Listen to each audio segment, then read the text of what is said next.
Hi friends, நான் மாலினி. இன்னைக்கு ரொம்பவே டேஸ்டி அண்ட் ஈஸியான டொமேட்டோ பெல்லை பாத் தாங்க பார்க்க போகிறோம்.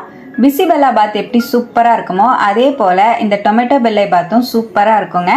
செய்யறது ரொம்ப ஈஸி. லஞ்சுக்கோ இல்லை டின்னருக்கோ இந்த மாதிரி ஒரு டைம் செஞ்சு பாருங்க. சட்டுன்னு செஞ்சிடலாம், டேஸ்டியாகவும் இருக்கும். ரொம்ப டேஸ்டியான இந்த டொமேட்டோ பெல்லை பாத்தை இப்போ எப்படி செய்யறதுன்னு பார்க்கலாங்க. குக்கர்ல 1.25 கிளாஸ் அளவுக்கு சாப்பாட்டு அரிசி சேர்த்துக்கிறேன். நான் புழுங்கல் அரிசி தான் ஆட் பண்ணியிருக்கேன். 3/4 கப் அளவுக்கு துவரம் பருப்பு சேர்த்துக்கலாம். ஒரு கிளாஸுக்கு அரை கிளாஸ் பருப்பு சேர்த்துனீங்கன்னா சரியா இருக்கும். அரிசியையும் பருப்பையும் நல்லா ஒரு 2ல இருந்து 3 வாட்டி வாஷ் பண்ணி எடுத்துட்டு வந்துடலாங்க. இதோடவே 4 கிளாஸ் அளவுக்கு தண்ணி சேர்த்துக்கலாம். உங்களுக்கு நல்லா குலைவா வேணும்னா நீங்க ஒரு 2 கிளாஸ் எக்ஸ்ட்ராவாவே சேர்த்துக்கோங்க. 1 டீஸ்பூன் கல்லுப்பு சேர்த்துக்கலாம். அரை டீஸ்பூன் மஞ்சள் தூள் சேர்த்துக்கலாம். 1 டீஸ்பூன் ஆயில் ஆட் பண்ணிக்கலாம். குக்கர் மூடி போட்டு 4ல இருந்து 5 விசில் விட்டு இறக்கிக்கலாங்க. இப்ப பாருங்க, சாப்பாடை நான் ஒரு 5 விசில் விட்டு இறக்கிட்டேன். சாப்பாடு நல்லா வெந்திருக்கு பாருங்க. நான் இந்த மாதிரி கொஞ்சம் உதிரியா இருக்கிற மாதிரி ரெடி பண்ணிருக்கேன். உங்களுக்கு நல்லா குலைவா சாப்பிட பிடிக்கும்னா 2-3 விசில் எக்ஸ்ட்ராவா விட்டு நல்லா குலைவா வேக வச்சு எடுத்துக்கோங்க. இப்ப சாப்பாடு ரெடியா இருக்கு, இது இருக்கட்டும். கடாயில 1 டேபிள் ஸ்பூன் ஆயில் சேர்த்துக்கலாங்க. ஆயில் நல்லா சூடான உடனே 1 டீஸ்பூன் கடுகு சேர்த்துக்கலாம். அரை டீஸ்பூன் ஜீரகம் ஆட் பண்ணிக்கலாம். 1 டீஸ்பூன் உளுத்தம்பருப்பு சேர்த்துக்கலாம். 7-8 முந்திரி பருப்பு ஆட் பண்ணிக்கலாங்க. நல்லா ஃப்ரை பண்ணி விட்டுக்கலாம். கடுகு ஜீரகம் எல்லாமே நல்லா வெடிச்சு முந்திரி பருப்பு நல்லா செவந்ததுக்கு அப்புறமா ஒரு பெரிய வெங்காயத்தை நல்லா பொடியா சாப் பண்ணி ஆட் பண்ணிக்கலாம். ஒரு கொத்து கருவேப்பிலையும் சேர்த்துக்கலாம். ஒரு பச்சை மிளகாவை நல்லா பொடியா நறுக்கி சேர்த்துக்கலாங்க. நல்லா வதக்கி விட்டுக்கலாம். வெங்காயம் நல்லா டிரான்ஸ்பரண்ட் ஆகுற அளவுக்கு வதக்கி விட்டுக்கலாம். இதோடவே 3 மீடியம் சைஸ் தக்காளி பழத்தை நல்லா பொடியா நறுக்கி சேர்த்துக்கலாங்க. நல்லா வதக்கி விட்டுக்கலாம். 1 டீஸ்பூன் கல்லுப்பு சேர்த்துக்கலாம். சாதத்துக்கு நம்ம உப்பு போட்டு தான் வேக வச்சிருக்கோம். உப்பு பார்த்துட்டு ஆட் பண்ணிக்கோங்க. அரை டீஸ்பூன் மஞ்சள் தூள் சேர்த்துக்கலாம். 1 டீஸ்பூன் கொத்தமல்லி தூள் சேர்த்துக்கலாம்.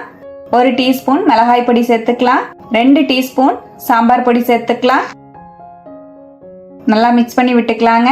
பொடியெல்லாம் சேர்த்து மீடியம் ஃப்ளேம்ல வச்சு நல்லா கலந்து விடுங்க. இப்போ பாருங்க, நல்லா கலந்து விட்டுட்டேன். தக்காளியும் நல்லா சாஃப்ட் ஆயிடணும், அந்த அளவுக்கு கலந்து விடுங்க. இப்போ மீடியம் ஃப்ளேம்லேயே நல்லா கலந்துட்டேன். தக்காளியும் நல்லா வதங்கிடுச்சு. இதோடவே 3 கப் அளவுக்கு தண்ணி சேர்த்துக்கலாங்க. நம்ம எந்த கிளாஸ்ல அரிசி அளந்தோமோ அதே கிளாஸ்ல 3 கிளாஸ் அளவுக்கு தண்ணி சேர்த்துருக்கேன். அரை டீஸ்பூன் பெருங்காயத்தூள் சேர்த்துக்கலாம். நல்லா மிக்ஸ் பண்ணிக்கலாம். ஹை ஃப்ளேம்ல வச்சு நல்லா கொதிக்க வச்சுக்கலாம். இப்ப பாருங்க, தண்ணி நல்லா கொதிக்க ஆரம்பிச்சிருச்சு. நல்லா கலந்து விட்டுட்டு இதோடவே ஒரு கையளவு நறுக்கின மல்லித்தலை சேர்த்துக்கலாம். நல்லா மிக்ஸ் பண்ணி விட்டுட்டு இதோடவே நம்ம வேக வச்சிருக்கிற அரிசி பருப்பை ஆட் பண்ணிக்கலாம். ஸ்லோ ஃப்ளேம்ல வச்சு நல்லா கலந்து விட்டுக்கலாங்க.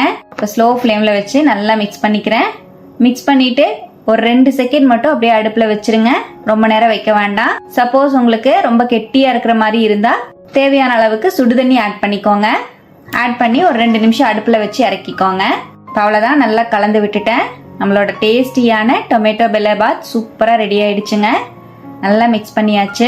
சுட சுட நம்ம டொமேட்டோ பெல்லை பாத்தை நீங்க இதே போல ட்ரை பண்ணி பாருங்க. டேஸ்ட்டு சூப்பரா இருக்கும். பிசிபெல்லா பாத் எப்படி எல்லாருக்கும் பிடிக்குமோ அதே போல இதுவும் டேஸ்டா சூப்பரா இருக்குங்க. லஞ்சுக்கு ரொம்பவே பெஸ்டா இருக்கும். 1 டீஸ்பூன் நெய் விட்டு அப்பளம் வடம் வச்சு சாப்பிடவே சூப்பரா இருக்கும். கண்டிப்பா ட்ரை பண்ணி பாருங்க. ட்ரை பண்ணி பார்த்துட்டு எப்படி வந்ததுன்னு கமெண்ட்ல மறக்காம என் கூட ஷேர் பண்ணிக்கோங்க. நம்ம சேனலை இப்பதான் ஃபர்ஸ்ட் டைம் பாக்குறீங்கன்னா சப்ஸ்கிரைப் பண்ணி பக்கத்துல இருக்கிற பெல் ஐக்கானை பிரஸ் பண்ணி வச்சுக்கோங்க. லைக் பண்ணிக்கோங்க. ஃப்ரெண்ட்ஸ் அண்ட் ஃபேமிலியோட ஷேர் பண்ண மறந்துடாதீங்க ஃப்ரெண்ட்ஸ். தேங்க்யூ.